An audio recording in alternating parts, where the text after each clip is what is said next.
చెప్తారు కేసీఆర్ గురించి మీరు? 10 ఏళ్ళు ఏం 4 కోట్లకి ఏం చేసిండ్రో అని క్లారిటీ చెప్పాలి.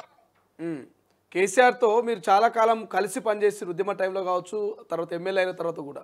సో ఏం చెప్తారు? చాలా ఆయన సఫర్ అవుతున్నారు కేసీఆర్ అనే చర్చ జరుగుతున్నది ఇంటర్నల్గా. ఆయనతో దగ్గరగా ఉండే వాళ్ళు కూడా చెప్తున్నటువంటి అంశం, ఇటు బిడ్డ కావచ్చు, అటు కొడుకు కావచ్చు, ఇంకోవైపు అల్లుడు కావచ్చు, ఈ కాళేశ్వరం లాంటి కేసులు కావచ్చు. కేసీఆర్ చాలా సఫర్ అవుతున్నాడు, ఆరోగ్యంగా కూడా బాగలేడనే ఒక చర్చ జరుగుతున్నది.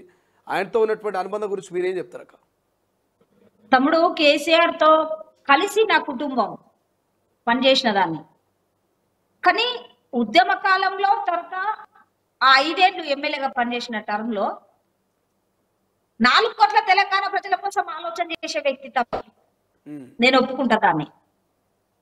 ఎప్పుడు 4 కోట్ల తెలంగాణ ప్రజలకు ఏదో ఒకటి చేయాలి, మనము అధికారంలోకి వచ్చినాం, ప్రజలు మన వైపు నడిచిండ్రు, మనకు అండదండగా ఉమ్మడి రాష్ట్రపోయినట్టుగా తెలంగాణలో నడదు అని ఎప్పుడు మాలాంటి ఉద్యమకారులను 100 మందిని కూర్చుండబెట్టుకొని చర్చ చేసేటోడు, ఆలోచన చేసేటోడు. రాత్రనక పగలనక ఒక్కొక్కసారి కూర్చుంటే రాత్రి 2, 3 అయ్యేది, తెల్లవారేది. అలా చర్చ చేసేది, అందరిని అడిగేది.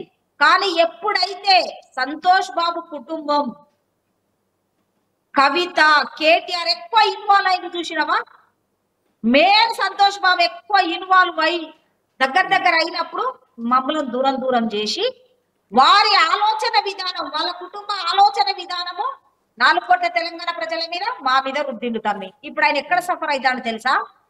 నేను వీళ్ళ మాటలు విని, సంతోష్ బాబు కుటుంబం మాటలు విని, నేను మంచి నాయకులని, ఉద్యమకారులను దూరం పెట్టుకున్నా, దూరం అయిపోయినా, ఒంటరినైనా. ఇవాళ నా బిడ్డ చెప్తే వినే పరిస్థితి, ఇవాళ నా బిడ్డనే కుటుంబంలో ఒక సిచ్చు తయారు చేసింది. ఇవాళ 4 కోట్ల తెలంగాణ ప్రజలు నన్ను క్షమించే పరిస్థితిలో లేరు. ఉద్యమకారుల ఉసురు గోస తలిగింది అనే గారు ఫామ్ హౌస్ లో తప్పకుండా మదన పడతాడు, బాధపడతాడు అని మాత్రం అర్థమైతాడు. ఎందుకంటే ఇంత పెద్ద ప్రకటనలు వచ్చే అక్క కొడుకేనే హరీష్ రావు, మర్దల్ కొడుకేనే సంతోష్ బాబు, కన్న బిడ్డ పేగు బంధం కవిత ఇంత ఓపెన్ గా ప్రెస్ మీట్ పెడితే ఒక్క మాట మాట్లాడలేకపోతున్నానంటే దాని వెనుక తప్పకుండా ఏదో ఒకటి ఉంటది. అంటే కేసీఆర్ గారే చెప్పిండ్రు కావచ్చు, వీళ్ళిద్దరిని అవుట్ చేయి బిడ్డ, నువ్వే పైకి వస్తావు, నువ్వు అన్నే ఉండాలి ఇంట్లో, ఈ బీఆర్ఎస్ ఏంది టీఆర్ఎస్ ఏంది ఈ బిడ్డ అని అయినా ఈ ప్లాన్ చేస్తుండో. ఇది చర్చ ప్రజల్లో, ఎందుకు మాట్లాడతలేడు కదమ్మి, అవునా కదా? సరే, ఇప్పుడు సిబిఐ విచారణ అసెంబ్లీలో తిరుగుతుంది. నేను ఒక మాజీ ముఖ్యమంత్రిగా ఈ తెలంగాణ తెచ్చిన బిడ్డగా నేను స్వాగతిస్తున్నాను అయ్యో కదా, అంతే కదా? దాన్ని స్వాగతించాలి తమ్మి, మంచి గాని చెడు గాని. ఇప్పుడు ఈ రాష్ట్రానికి ఒక యజమాని లాగా కదా కేసీఆర్. దీన్ని ఎందుకు వ్యతిరేకిస్తుండ్రు, ఎందుకు కవిత దీన్ని డైవర్ట్ చేస్తుండ్రు అంటే కుటుంబ బురదను ప్రజల మీద చల్లడానికి ప్రయత్నం చేస్తుంది కవిత. నేను ఇప్పటికీ చెప్తున్నా, ఒక బొడిగే శోభక్క, గాలనగా ఉద్యమకారులుగా మేము దగ్గర 20 ఏళ్ళు పైగా మా కుటుంబాలను రోడ్ల తీసుకొని, మాలాంటి 100 మంది 1000 మంది ఇంకా కార్యకర్తలు ఊర్లలో ఉన్నారు మీ జెండాని, వీళ్ళ వల్ల ఇంకా బలైతాండ్రు. కాబట్టి నేను కవిత గారికి నేను చెప్తున్నా, నీకెంత పుట్టిందో కాళేశ్వరం ప్రాజెక్టుల మీద, ఎక్కడెక్కడ అవినీతి జరిగిన డబ్బు నీ దగ్గరనదో, నీ అన్న దగ్గరనదో 4 కోట్ల తెలంగాణ ప్రజలకి చూపించండి, పంపిణీ చేయండి. నిరుద్యోగ బిడ్డల్ని ఆదుకోండి, ఆమె కుటుంబాలను ఆదుకో.